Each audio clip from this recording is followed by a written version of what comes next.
Hello, everyone, and welcome back to the Father-Son Packers podcast, your source for Packers news, notes, and analysis. My name is Tommy, and I'm one of your hosts, and I'm joined, as always, by my co-host, my dad, Matt. Dad, how you doing? I'm doing all right. I didn't even need a nap to make it to tonight. It's probably because I'm close, though. No, that's because I'm back on California time and not on East Coast time. Thankfully, yeah. We're recording this pretty late, Sunday, May 10th, so you'll probably be seeing this early Monday morning. Your uncles might be waking up any minute. Yes, they might be seeing this for tomorrow. At any instant. But anyway, so we have a lot to talk about, though, so we should probably get to it because we're going to talk about the Brandon McManus news, the surprising release this past week. But one more thing to say, because we're talking about Sunday. Happy Mother's Day out there. Of course. Get it in right under the wire. It's still Mother's Day here right now. Happy Mother's Day. You still have time to call your mom. Well, if you're listening to this, I suppose you don't, but it's better late than never. But anyway, so we're going to talk about the surprise Brandon McManus release. We're going to talk about the Tyrod Taylor signing since that happened since the last time we spoke. And we're going to talk about the coordinator pressers that we finally actually got to hear from. There's honestly not that much to take away from them. It was a lot of boilerplate, a lot of platitudes. So what you're saying is we still don't know if it's real and not a robot. We know because it was just one platitude after another. It was a lot of AI generated. Could have been very AI. I mean, honestly, though, I will say coming out of that presser, I was like, okay, I will take normal and platitudes from Gannon, far better than the random stuff he was doing in Arizona. I was like, this is better. Let's just stay at this. They had him in a box for 3 months. Yeah, training him to give a press conference. When they ask this, don't just go pew pew pew pew pew. But anyway, so we're going to talk about all those things, and then we're actually going to get into the real meat of this podcast, which is we are continuing our deep dive into all of the Packers draft picks. We're going to do Chris McClellan today, defensive tackle out of Missouri, 3rd round pick by the Packers. Last week we did Brandon Cisse, so if you want to go listen to that, it should be in the feed. But yeah, so a lot to talk about today. We're going to get into it right now. But before we do that really quick, if you like what you hear, subscribe with, Apple, Spotify, YouTube, all 3. Why not? Leave a comment, leave a review, leave a like, send us a message, if you want to listen to it 3 times on every platform, why not? We will not object. Exactly. And then follow us on Blue Sky at Father Son Packer for the latest Packers-related news, our takes on the latest Packers-related news, content from other Packers content creators we enjoy. Once again, that's at Father Son Packer on Blue Sky. So check that out there. But Dad, we have a lot to talk about, so let's just get into it, and starting with the news. And I guess the biggest piece of news probably, or at least the most surprising piece of news, was Brandon McManus, kicker for the Packers the last, year and a half, in what we thought was going to be a kicking competition with rookie Trey Smack, who we will talk about later, when we do the deep dive into him. Surprisingly released by the Packers. Timing definitely a little bit curious. We had already paid his $1 million roster bonus last month. Didn't save any cap space by cutting him now. Could have waited through training camp and seen how the competition went. He was cut with a post-June 1st designation, according to Packers Wire, so a $2.66 million saving this year and $4.6 million next year. Give some of the cap savings this year for new signings or extensions, and if it's not used, it'll be the same in 2027 as if it were a pre-June 1st. So not a whole lot there for the post-June 1st versus pre-June 1st, but figure we might as well tell you anyways. But Dad, I called you right when this happened, so I kind of know your initial reaction because you had not heard it when I called you. What were your thoughts when this happened? I wasn't expecting it at all.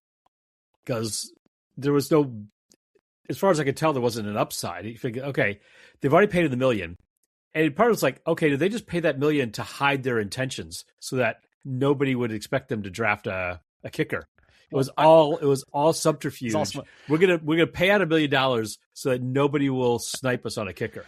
I think it was also like, if we get sniped on a kicker, we're not just in the wilderness. I like my version better. That's fair. Well, I'm wondering if he asked for his release, because really he was going into the kicking competition with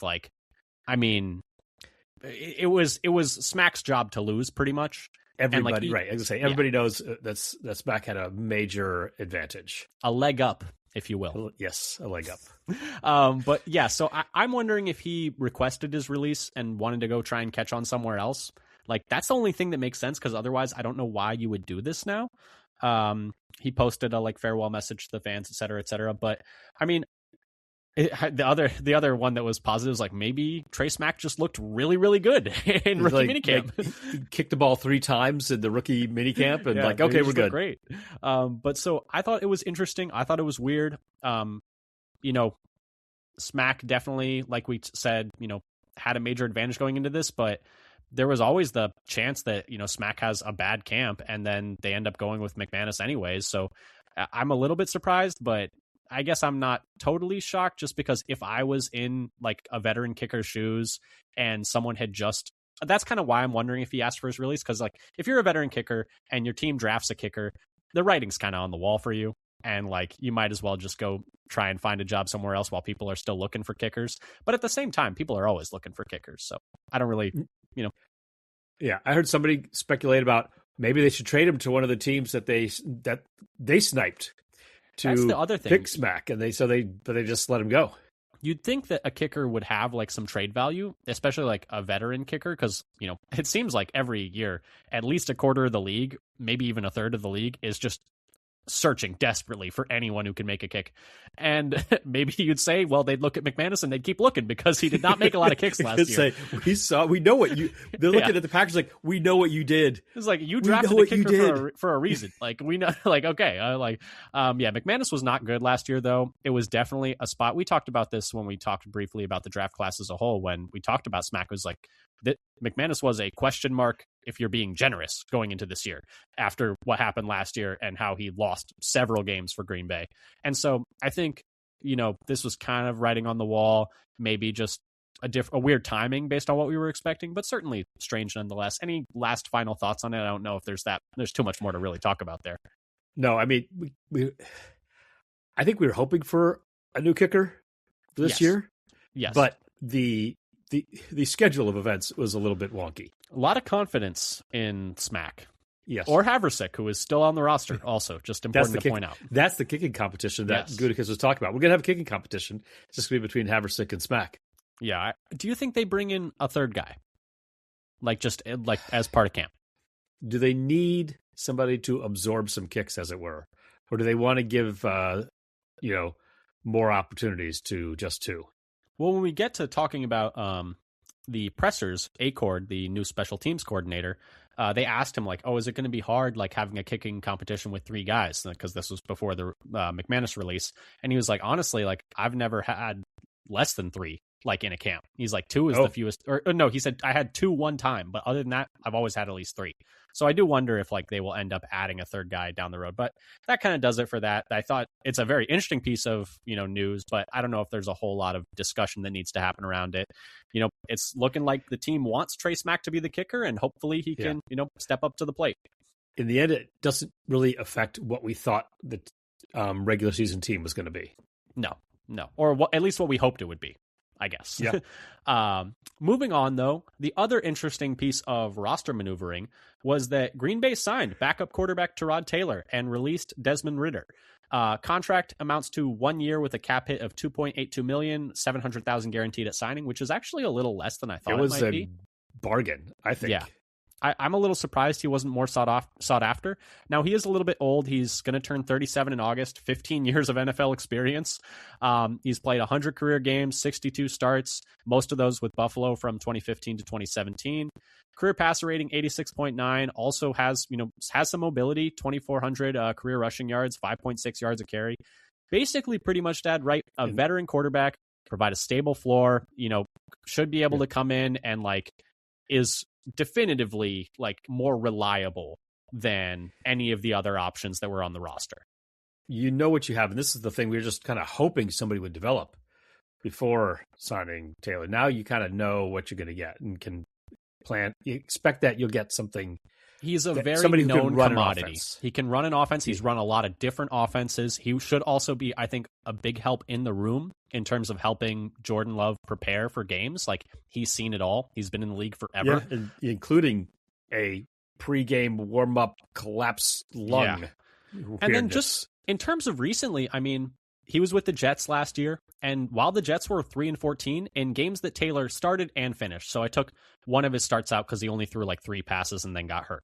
But in terms of games he started and finished, while the Jets were 3-14, he was 1-2, and they beat Atlanta, and they also lost a 2-point walk-off loss to Tampa. So they played better with him on the field than with him off the field. Now, you might just be saying, like, well, maybe that says more about the other quarterbacks on the Jets roster. But in those 3 games, In those 3 games, he completed 64% of his passes. He threw for almost 200 yards a game, like 197, had 4 touchdowns, 2 picks, took 3 sacks a game, and added on 37 rushing yards a game. And I also really like this stat that Andy Herman had, that Taylor as a starter in his career is 29, 31, and 1. So touch under 500. But his teams during that time in the games he did not start were 22 and 48. So he was substantially better than like his teams without him. And you could say, well, those years where he was a starter, like, yeah, the backup's going to be worse than him. But a lot of the years he was a, rotational backup Sometimes he was guy, filling like, in, just in a room filling in. And so I think this is a really good signing in terms of providing like a backup quarterback that was a total mystery. We've needed Malik to like come in and get us play key games for us the past 2 years. The like more and more in the league, backup quarterbacks are becoming like really important in terms of like making the playoffs is sometimes like a 1 to 2 game difference. And if you have a backup quarterback come in and go 0-4, you're just going to miss the playoffs. Like it's right. As simple as that. You need to go 2-2 a lot of the time rather than 0-4. And the Packers have seen quarterbacks who would go 0-4. Yes. We had Kaiser. Yeah. Brett Hundley. Yeah. A mix of guys. We've seen good ones too, but we've seen both ends. Yeah. Of that spectrum. I'm really super like down for this signing. I think he's going to help even when he's not playing. I think he's going to help, like I said, in the locker room and prep, way higher, in terms of like floor of a backup than Ritter or anyone else on the roster, like Drones. So yeah, I think this is, and the Packers, we know, like a little bit of mobility in their backup quarterbacks, and he gives you that as well, even though he is like ancient. Yeah. So maybe he won't have that mobility for much longer, but still, I think it's a good signing. And it's better than I think the trade options that people were just wildly speculating about. Well, to be honest, like the earlier options in the offseason were like, oh, they're going after Jimmy Garoppolo. I would rather just have Tyrod Taylor right now today than Jimmy Garoppolo. Like just straight up, if you offered me 1-for-1, I could have either on the roster. I would rather have Tyrod Taylor. I'd also way more like to have Taylor as a backup for this year than say trading for Anthony Richardson. That one's a little bit like, it just depends what like flavor of backup you want. Do you want like a high upside guy? That's what I'm saying for this year. That's fair. But like we would have said the same thing about Malik Willis, and then Malik Willis was crazy good. So like that's one where it's like, you never know, I suppose. But yeah, so I think Taylor, good signing. We like it. But anyway, any final thoughts on that, or should we talk about the pressers a little bit? We can move on to the pressers. Okay, presser wise, so all three coordinators spoke, and also the position coaches spoke, but those aren't videoed for some reason anymore. Like they stopped doing that during COVID, and then they've just never picked it up again. I think the most interesting ones to talk about are Gannon and Acord, because we had not heard them speak like as members of the Packers yet. So a couple takeaways. It was mostly really, really a lot of platitudes. So not a whole lot of not a whole lot that was all that interesting. I will say Gannon, like I said, came off as normal, which was a bar I wanted him to clear, and I was not entirely sure if he was going to, but he did. So that's great. I felt like it was a lot for Gannon. Like, okay, that's what every DC would say, when they're hired, but still you do want to hear them say it. Like he was talking about, we're going to be multiple. We're going to cater to the players we have. This quote, I truly believe it's not what you play, it's how you play. I mean, how many times have we heard a defensive coordinator say that? That's every DC ever has said that. But still, you want to hear him say it. He talked a lot about being schemeless, mentioned that there isn't even a defined playbook, and that they're going to create the playbook now that they are here, depending on what they have to work with. It does seem like it's going to be a 3-4. And he did seem to indicate also that he's going to be down on the field as opposed to up in the box, and that's what he prefers. So any takeaways there? I mean, it was a lot of very standard fare for that. Right. One thing I guess he didn't say anything about is whether he had any input on players being added to the roster. And if he has no scheme or no opinions about players, then why would you have some input on who's added to the roster? He mentioned briefly about liking having bigger defensive linemen. Oh, okay. That was a mention. They talked, they asked him oh, did you have any input on Franklin or Hargrave because you've worked with them before? and he was like, "Oh yeah, they move pretty quickly." But I think he said the Hargrave one was I think a definitive yes, and the Franklin one was like a brief like yes, because I guess that one moved a little faster because it was a trade. But he talked about like, oh, like real pros, like hard workers, kind of like also a bunch of standard fare, like good guys in the locker room, like the stuff you expect to hear. Can you imagine what what a wild chaos would be if somebody was up there and they said, guy who's just added to the team. Oh man, no. Why? That's something Stenovich would say. I'm sorry, but that would be a Stenovich moment where it's like, okay, you don't. Yeah, no one this guy's not good on the field because I don't know why we even added him. I don't even know. Yeah, I mean, Stenovich will tell you how he feels about. He will tell you the truth, which, like, take it or leave it. Moving on to Acord really quick. Honestly, a bunch of they asked him what he liked about Smack. He said like kicks a straight ball, stuff like that. I did like this one piece he spoke about, which was about teaching special teams through the lens of offense and defense. And he kind of talked about like most of these players have like played not a whole lot of special teams, but have played hundreds and hundreds and hundreds of snaps and watched hours and hours and hours of films of either offense or defense where they play primarily or have played primarily their whole like career. And that if you're able to teach the techniques of special teams, like from the lens of like offense, for instance, like, hey, like on offense, like this kind of zone blocking technique, that's the kind of technique we want you to use in this special team setting, that it kind of clicks a little bit better for the players. And I thought that was like a really interesting tidbit. Other than that, seems like a high energy guy. They joked about like, I guess back when he was special teams coordinator before, he was like, oh yeah, I had 3 coffees and 4 sodas every day. But he's cut out the soda apparently through social media about how much caffeine he consumes a day. Yeah, and you can tell he seems caffeinated up there, but like he seemed to have good charisma. But yeah, so not a whole lot of takeaways from Acord. What were your takeaways from Stanovich's presser? Yeah, so it was mostly about not very insightful because it's all the kind of stuff you'd expect him to say. He was asked about like what the offense would be, as he reiterated what LaFleur said about like going back to the fundamentals and taking that back to the beginning.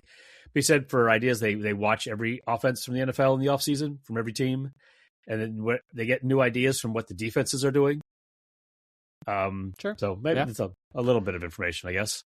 When asked about his bad NFLPA survey grade, he said mostly he wasn't too worried about it, which I didn't really like that answer. He also said that he wasn't given any. There's no feedback, so I guess he doesn't know quite. I guess no recommendations of what you should do to be better. Yeah, which is interesting because like some of them, it's like I think for the family ones, like treatment of families, and that gets a letter grade. I feel like in the past I've heard that has like feedback in it because I remember one year it was like, oh, the Packers got like a low grade on treatment of families, and it was attached to that was like does not have like care for like child care for and the that was players. Something that they got dinged for this year as well. Which like again, what no come on. daycare on game days. What are we doing? It's not that hard. What century? This is a multi-billion-dollar industry. Like, come on now. But yeah, continue. Sorry. Yeah, and so then other things he had to say is like he's asked about his hopes for Marshawn Lloyd getting on the field. And he basically said something like, "You got to reset every year," but he's hopeful. It was not too different from what the running backs coach said, saying, I'm hopeful, but I've been hopeful before. Yeah. So I think everybody's just taking a wait and see. And it's all you can do about how he's looking good so far. And he's training in maybe differently this year than other years. I mean, it's worth changing.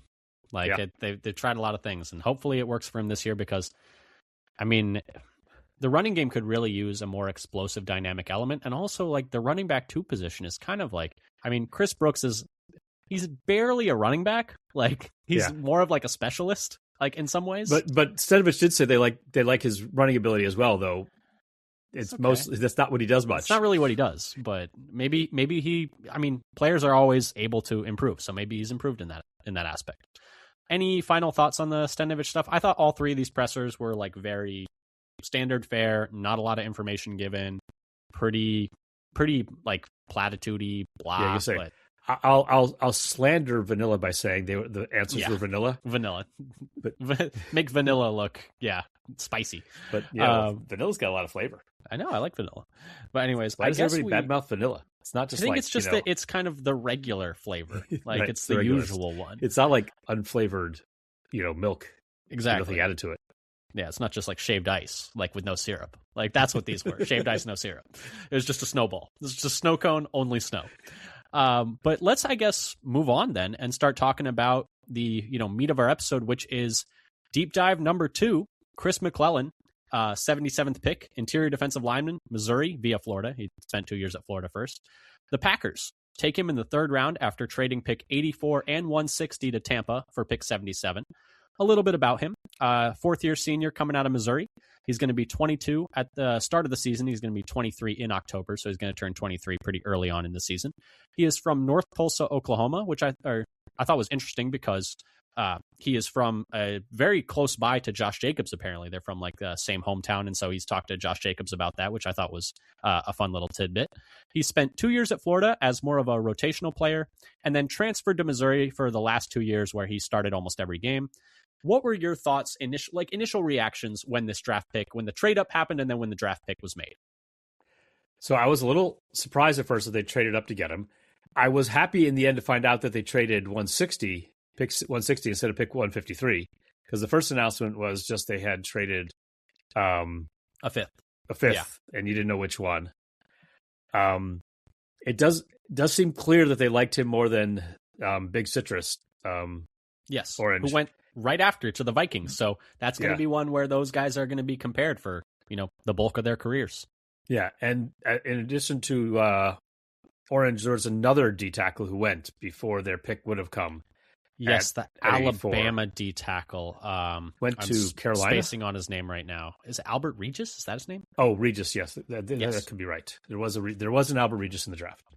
And so there's a decent chance that he maybe wouldn't have made it to their pick if they had stayed in place. And after I watched his tape, I'd like to pick more. He seems to have some ability to get in the backfield against the pass and the run. He has a nice rip move to beat one-on-one blocks, and I saw him take advantage of his arm length to hold the lineman at bay and disengage to make a play. And he also showed a little ability to hold up to double teams. So, he's got some positives. No, I think he has a bunch of positives. My initial reaction was like, I didn't love the trade up just because I felt like it was a lot to, spend a whole 5th round pick to move up, just a handful of spots. Felt like a little bit rich. It surprised me because like all draft prep season, I was trade back. Yeah. And we'll talk about this a little bit when we talk about, the Packers quotes about him, but it sounds like they were just really high on him. They had apparently, I'll just kind of skip to this and we'll skip back. But apparently, as soon as they took Cisse at 52, they were on the phones trying to find ways to move up to get him. And he was just like by far the highest guy on their board. I guess they just like had a big gap between him and the next guy. And I mean, process wise, if you had a guy that you had as like a borderline top 50 player and you're in the 70s and everyone else is like a big drop off for you, I could see the argument for like, hey, like we're going to throw a 5th that way and we're just going to go get our guy. At that point, you just have to be right. And we'll talk about like what we think about McClellan. I think my like main initial reaction was like, I liked the selection in terms of the position. I think we needed more D tackle help. I might have gone offensive line here because I thought there were a number of offensive linemen I liked a lot, but also right after they took him, there was a run on D tackles. So it might have been their last chance to get a guy who could really, contribute going forward. And as we'll talk about in a little bit, this seems like also a stylistic choice in terms of the type of D tackle they wanted. They wanted a guy who could play a number of different spots. They wanted a guy who could rush the passer and stop the run at least a baseline level. They didn't want like a specialist, and they didn't want like a guy who could only play one spot. And if you're looking at all of that stuff, there's a short list of guys in this draft that fit that description, and McClellan is one of them. Yeah, I think to find somebody like that, you get somebody who's like rated lower across the board. They can do everything, but just not as well. Exactly. But let's talk a little bit about McClellan, and let's start off with physical profile, because for me, watching him, first thing that stepped out, like jumped off the screen, is he is huge. He is a big man. Yeah, and you can see he's got long arms on tape in some of the plays. Long arms and massive hands. Like he looks even larger than he is because of his frame. Because like he's heavy, but he has a big frame too. Yeah, he's 6'3" 3/4, 313 pounds, over 80th percentile for height and weight. It would probably make him even taller for a nose tackle. If you, he's not but he's not just one of those like fire plug squatty guys who are just going to root down in the middle of the line. He has good length, 78th percentile arm length, 88th percentile wingspan, and 97th percentile hand size. Yeah, 11-inch hands, mitts. Massive hands. He's got the largest wingspan and second longest arms for any D tackle who's played under Gutekunst or been drafted. Who had longer arms? Goodness gracious! I'm trying to think about is it Colby Wooden? Colby Wooden has pretty long arms, but I didn't think he was that big. Kingsley Kiki. Oh man, Kiki's arms were that long? Half an inch, 34.5-inch arms. Wow. But his wingspan was not as big. His wingspan was only 82.5 inches, and McClellan's were 83 and a quarter. Interesting. Okay. I would never have guessed that. But anyway, continue. Sorry. Yeah, and if you expand beyond the draftees, the people have signed as free agents, then you can also add Muhammad Wilkerson, who had 35.25-inch arms. Yeah, I was so excited for that signing, and then unfortunately he got hurt right away. His ankle got shattered early in the season. That stunk. So back to McClellan, he's above average in both vertical and broad jump, and as well as the 40 time, but below average in his 10-yard split. That was like this weird. And I went back to watch his 40 from the combine. It's like, did he have trouble getting out of the blocks or something? But you can see in the first 10 yards, it's taking a little while to get up to speed, and then he kind of gets into top gear, and then is cruising along after that. He's got a little build up time. So he's close to kind of the Green Bay's average in all of these, like the jumps and the 40 time, but except for the 10-yard split where he's below what Green Bay has taken in the past. Now, the agilities, not great. But he's also big, but also still not great. I mean, yeah, one. What is he in, like the 13th percentile in the two agilities? So he's a linear athlete. Not much change in direction. Worst agilities for any Green Bay defensive tackle drafted by Gutekunst. And some of the fringe free agent signees are kind of similar. Mm. Yeah, it's interesting because the other guy who's kind of similar in would be Jonathan Ford, who did the short shuttle but didn't do the 3-cone. It does seem like maybe they don't care as much about the agilities for the big D linemen, where they're just like, you're just going to need to take up space and get upfield, or just take up space and anchor, and we're not going to need a lot of lateral movement from you. They seem to have different thresholds for guys they want to play in the center. At the nose. Well, and we talked about this because we talked about going into the draft. It was like, here are these super athletic defensive tackles that we like a lot, like Orange, like some of these other guys. And it's like, but then when you look at the defensive tackles that the Packers have drafted in recent years, it's like Raji, not a super elite athlete. Kenny Clark, his RAS is good, but not elite. A lot of those guys were not as super freak athletes as the Packers have routinely drafted at other positions. It kind of so it depends where they want him on the line. If you're talking about a 3-4 defensive end like Wyatt, or like Lowry was at elite. Wyatt was elite. That's so crazy to me. Brinson was. I know. Yeah. Lowry's RAS 998. That's so odd to me because he was. I felt like when I'm watching him, he was a good athlete and certainly above average athlete, but I never felt like he was athletically dominant. No, he just didn't seem to move that way. I feel like Wyatt moves far more explosively than he did, but I don't know. Yeah. And then you've got Montravius Adams, 905. Mm-hmm. Got a bunch of guys, and Brinson, 91. So I think it depends. But if somebody's a nose, they don't need to be quite so high. Yeah, and we're going to touch on that in a second about where we think Green Bay is going to use him, because I have some of that in my usage stuff. But he was also at the Senior Bowl, which means we have some on-field tracking stuff for him.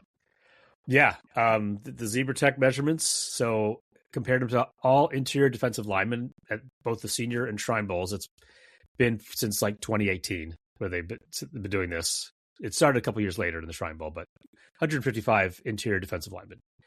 He is in the 74th percentile for speed, So that's the best part. 53rd percentile for max acceleration, but only 24th percentile for max deceleration. So his ability to stop. And so that kind of matches a little bit with the short shuttle of the 3 cone is being able to plant and change direction. Now, one thing I've done lately is I was like, the defensive tackle, interior defensive line group has a lot of different body types. You got like 280-pound 3 techs who are trying to rush upfield, and you got 330-pound nose tackles. Yeah. So at one point, I tried separating out anybody who's over 310 pounds. So trying to enrich for the nose tackle types. Gave me 63 players. From that group, he's in the 90th percentile for speed, 58th percentile for acceleration, and 35th percentile for max deceleration. Now, Green Bay hasn't had that many D tackles actually in either of those bowls, so we don't have that much information on their preferences. Only 5 players, and he has the second best speed behind only Wyatt, and the best weight adjusted speed. Yeah, I mean, it's interesting because his numbers aren't amazing, but he's also, you got to remember, he's big even for a D tackle. Yeah, I mean, like you said, what was he 80th percentile for weight for a D tackle? Yeah, it's a big man. But yeah, and we'll talk a little bit about, like I said, like it's interesting because a lot of people have talked about him as being a nose tackle, but in terms of his usage in college, like a lot of that versatility is maybe a little bit more of a projection. I don't know. Is there anything else physically you wanted to talk about in terms of his athletic profile? That was the main main thing. It's what we know about his movement on his size, his testing, and what we know about his movement on the field. Yeah. But okay, so let's talk about this a little bit because like you said, maybe the Packers have slightly lowered athletic thresholds for, nose tackles compared to, 3 techs, and, comparing his athleticism to other players who are as big as he is, taking out some of those smaller pass rushing 3 techs, like a Grayson Halton, guys like that from this draft class, like, and guys like that from, the Bulls and stuff like that he compares still like a little bit better. But it's interesting because according to PFF, he really spent the majority of his college career at 3 tech, like playing in the B gap. He played 80% of his snaps in college in the B gap compared to only 9% in the A gap. So it is a little bit interesting that if we're projecting him as a nose tackle and playing nose, that's not something he did a ton of in college. However, every time the Packers have been asked about him, and really every time that you hear scouts and film people talk about him, all they talk about is his ability to line up, all over the line. And so I do think while he's going to play some nose for Green Bay, I think he's going to be lined up all over the place because he does have all of that experience as a 3 tech at Missouri. He has played a little bit of nose, and he's got the body to play nose as well, and they might even pack some more pounds on him as well. But so I do think he's not going to be necessarily hey, you're just going to play the TJ Slayton role. I don't think that's necessarily going to be what he does. I guess we'll see in camp. But I do think that's something to keep an eye on in camp. And one of the big things is, how is McClellan being used? The other thing, usage-wise, played in all 51 games the past 4 seasons. So great amount of durability in college. Nice. Yeah. In terms of looking at his production and, how he played the last few years, if you're looking at last season, 2025 at Missouri, amongst 510 interior defensive linemen who played at least 200 snaps, I was going to look at his pass rush and his run defense and some, critical numbers that we like to look at when we're looking at how these players are actually performing. In terms of pass rush, we're looking at pressure rate and sack rate.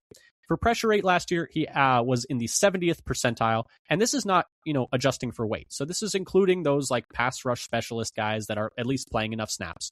So 70th percentile still for a man as big as he is quite good. That's 155th out of 510. And then he was 88th percentile in sack rate. So, and he had 5 sacks this past year. I think personally, run defense is where he really shines. And I think day one, he's going to come in and improve the run defense, which is a concern of mine in Gannon's defense, because even Gannon's best year in Philadelphia, which is really what people point to in terms of why he was made the hire as a DC in Green Bay, even though he didn't have great defenses in Arizona and some of his other defenses in Philadelphia were not very good either. He did have that one really good year, but even that one really good year, their run defense was still not very good. So I do like the fact that he should be able to come in and help from day one on run defense. He was 95th percentile in stop rate. So really high level, stop rate run defender. And that's tackles that are tackles for either a loss or no gain or an unsuccessful run for the offense. So really high level stop rate guy, 74th percentile in missed tackle rate, didn't miss a ton of tackles, and helped anchor a run defense that was 13th best in the country in yards per carry allowed, only allowed 3.2 yards per carry at Missouri last year. So like he was a really, like, and they had other defensive tackles on that line, of course, as well. And they had, Zion Young at the edge. Like they had good defensive linemen on that unit, but he was part of that unit and they were really good at defending the run as a team. And then if you look back even further to 2024, this is out of 481 players. Pass rush, he was 77th percentile in pressure rate and 79th percentile in sack rate and 90th percentile in stop rate and 64th percentile in missed tackle rate. So really two very solid years of production at Missouri. Didn't play a lot at Florida before that and then transferred to Missouri and was like almost immediately a starter. So just a better fit, it seemed like. But yeah, so he has been a pretty quite good pass rusher and a really good run defender these past 2 years at Missouri. Yeah, it's nice to see consistency. It's not just a 1 year wonder and you wonder if it's going to carry. He's actually shown it multiple years. Yeah. Both pass rush ability and run stop ability. Exactly, yeah. And some improvement as well from year to year. Some other interesting stats that I kind of found during my research. Roto World had him with a 2.58 seconds to first pressure, which is, it sounds really, really fast. Like, for reference, Chris Jones was at 2.6 seconds time to pressure last year. But this is only looking at time to first pressure. So as I understand that is only if you were the first pressuring on the down. And so it takes out a lot of those late pressures that might lower that number when you're the second guy getting a cleanup pressure or something like that. And so it does kind of inflate that number. But even if you were to add a handful of 0.2 seconds onto that, that would still be top. If that was his number in the NFL, that'd be top 10 in the NFL. That there aren't a lot of rushers. It would also be inflating that for everybody. Yeah, exactly. Figure out how it compares to his peers. But yeah, it does it's either really fast or nothing. Yeah. But so very, very fast time to pressure in college when he was the first pressure there. And then CBS Sports had this one, and this is kind of based more on his listed weight because he was listed at above 320 at Missouri. But CBS Sports had from 24 to 25, he was the only FBS player weighing more than 320 plus pounds with 8+ sacks and 30+ pressures. So there are just not a lot of big guys like this that give you at least some pass rush juice. And that's, I think, a big reason why Green Bay was interested in him. Yeah, because it seems like they want somebody who could do multiple things. And whether he's lining up in multiple places or not, I think they want somebody who can get into the backfield. Yeah, exactly. And, we'll see what Gannon's defense ends up being in Green Bay. But in the past, guys like Hargrave were encouraged to split gaps and get upfield. And we'll see if McClellan's asked to do that. But that's something that I think is interesting to, think about how he might be used in this defense. In terms of what scouts had to say about him, we got a couple quotes here. The first is from Dane Brugler in The Beast via The Athletic. He had him as his defensive tackle 8 and is 107th overall player. So a little bit overdrafted based on, where Brugler thought he would be, although there are other people who had him a little bit higher. But his thoughts on him, quote, a 2-year starter at Missouri, McClellan lined up as an interchangeable 1-3 technique, depending on the formation and defensive coordinator Corey Batoon's scheme. He spent 2 seasons as a backup at Florida before becoming a steady force for the Tigers as a junior and senior. His production won't blow anyone away, but his impact gradually increased each season. McClellan looks like an NFL player with his big frame and bear claw hands. He can be a tough guy for centers to defend when he times up the snap and uses his full extension or arm over moves to create interior pressure. However, he can get stuck on blocks and needs to be more efficient with his hands to deconstruct and shed. Against the run, he can hold the point and respond well to double teams. McClellan isn't a consistent disruptor, but he checks boxes with his physical characteristics and developing recognition skills. He projects as a rotational lineman on the interior who can give teams quality snaps as a 0/1 technique. And then in terms of what Lance Zierlein had to say of NFL.com, quote, 2-year starter who is solidly proportional with adequate length. McClellan is not a natural knee bender, which, this is kind of an aside. A lot of scouts will talk about how he needs to work on, maybe he's playing a little bit too upright at times. I think it worked for him in college. The question is can you do that in the pros? But anyway, continuing with Zierlein. Not a natural knee bender, which limits his anchor, and he allows blockers too far into his frame too often. He has flashes where he can dominate a rep, but he will need to improve his take-on technique and hand usage to be more consistent. His first step is average, and his pass rush isn't overly explosive, but McClellan can pry open edges with strong hands. He plows through to collapse pockets once his foot is in the door and projects as a backup nose tackle in an even front defense. And then Al Davis, who was the former defensive tackle coach at Missouri, and this is per Green Bay on SI. I just thought it was interesting to have a former coach quote in here as well. quote, that versatility allows coordinators to be creative with how they're going to use him. The thing about the kid is he is going to put the work into. And this is something Brugler also noted as well, is that he pointed out specifically in the Beast as one of the positives is he is noted for his consistent practice habits and being a good locker room presence. So I think that's an important thing to note as well. But yeah, so scouts mostly like have him as more of like a, rotational guy with some upside in terms of his traits and his size, but like a guy who is going to be useful to a room, who is also like a high character guy. Yeah, and I like his ability to win one-on-one on pass rush and also on run plays to get in the backfield. See, he's got a nice rip move and something swim-like anyway. Yeah. I think Armander's good. I was really impressed most of all with watching him defend the run because, I mean, the offensive lineman, it didn't really matter who he was playing against. They just had a really hard time moving him off his spot. And he didn't always like make a play, although, like I said, his stop rate was really good. So he was making like a good amount of plays, like in terms of compared to other players at his position. He was, they could not move him. Like he would just kind of stand there, and he was so big and his hands were so large that he would just grab his hands onto them and they could not move him. And so I do think that, like I said, from day one, I think he should be able to help the run defense as just a guy who is not going to let himself get pushed off the line of scrimmage and not let the offensive line kind of like reset that line of scrimmage. Now, he doesn't do a whole lot of resetting the line of scrimmage himself in terms of blowing linemen back, but I was really impressed by, I know they talk about he needs to work on his knee bend. He's playing a little bit upright. Is he going to be able to anchor? I felt like, at Missouri, he was able to really just kind of like a fire hydrant, but I mean, he's not fire hydrant shaped, so that's maybe a bad example, but just take on the blocker and not lose. Yeah, and I saw him do that against some double teams as well. Just kind of root himself into the ground and not get rooted out. So they could strong. Go both ways. He's really strong.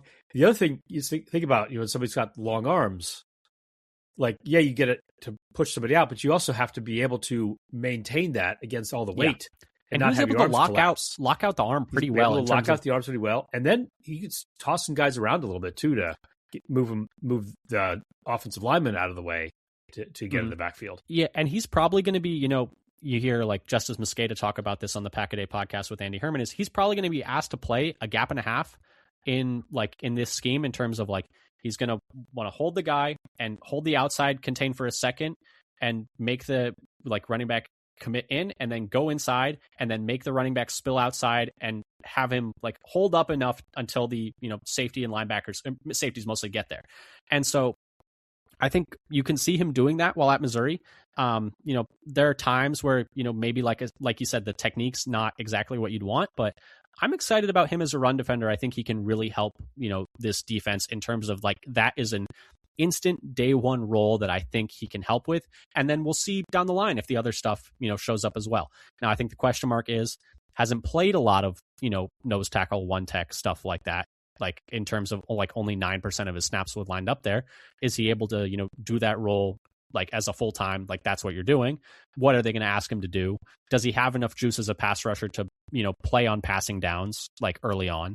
So I think those are like the questions in terms of what like Packers like people, Gutekunst, Milt Hendrickson, the director of football operations, had to say about him. Goody talked about, quote, he played in the SEC. He's a huge man, has excellent length. I think for me, the combination of being able to play the nose, the three, and actually rush the passer, there's a lot of these guys that don't do that. He can, and that set him apart a little bit for us. Like we said before, he talked about, they wanted to trade up for him, from when they picked CC at 52, and they had a really high grade on him. And then Hendrickson had to say, quote, he was a guy that has really checked a lot of boxes since the middle of the season through the All-Star process. Just a guy that the more you watch, the more he grew on us. Playing in the SEC, there's a lot of cross-pollination when you're watching tape, and especially in the second half of the year. He just seemed to be a guy that we're watching an offense play against Missouri. It's kind of like, whoa, who's that guy? I added the whoa. But so that's what Gutekunst and Hendrickson had to say. And yeah, it seems like this was just a guy that was really high on their boards. You can kind of understand why. I think the floor is decent. I think he's going to be a good run defender. I think the ceiling is also decent in terms of like he has decent juice for his size, and has rushed the passer like pretty well at Missouri. So I think overall the question is going to be like him or Orange at this spot. And with Orange going to the Vikings, we're going to see both for a while here. Know. Yeah. And so I think that's the question there is, and it's really just different flavors of player. I think personally, I feel like Orange had a higher ceiling as a pass rusher and was maybe had a higher ceiling as a player overall because of that. But I do think McClellan, day one, like his role as a run defender, I think he will be able to help us. In terms of final thoughts, as we kind of wrap this up, what are your final takeaways after doing all this deep dive into McClellan? Yeah, so I'm happier with him after watching more tape on him and finding out more about him. One thing about Dominique Orange is like he did almost no testing. Actually, I don't know if he did any testing. He just got he just got measured and weighed. The question is, does that matter to Green Bay for D tackles? Like, it's not like McClellan tested amazingly, you know? No, I'm not amazed, but their picks have all tested a lot. That's true. They like the guys who aren't scared to compete. Not scared to compete. He's like, I'm going to go do the agilities, and I'm not going to do well at them, but I'm going to do them. Because that was the Cisse thing. It was like, why did Cisse do the agility? Like, why'd you do this?